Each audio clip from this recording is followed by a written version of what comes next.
জামা পরেছো তুমি? বলি আতুরের জামাগুলো কি নিয়ে এসছো নাকি পরার জন্য বাপু? না আছে হাতে একটা শাঁখা, না কপালে সিঁদুর, নাকি বউ মানুষ, কি একটা হয়েছে যেন। মা, খারাপ কি আছে? আপনি যদি এই বয়সে রংচঙে নাইটি চুড়িদার পরতে পারেন, তাহলে আমার এই দেশে আপনার অসুবিধা কি হচ্ছে? আপনাকে তো কই বলিনি যে বয়স তো হলো, এবার শাড়িতেই আটকে থাকুন।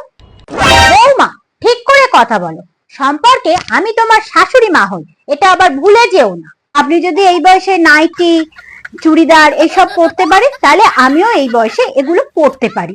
আর আরেকটা কথা, বেশি যদি কিছু বাড়াবাড়ি করেন তাহলে কিন্তু আমি ঘরে বিকিনি পরে ঘুরে বেড়াবো। তাহলে আপনার কি ভালো লাগবে? মাইরা পালাইছে রে লেঙ্কা, মাইরা পালাইছে, মাইরা পালাইছে।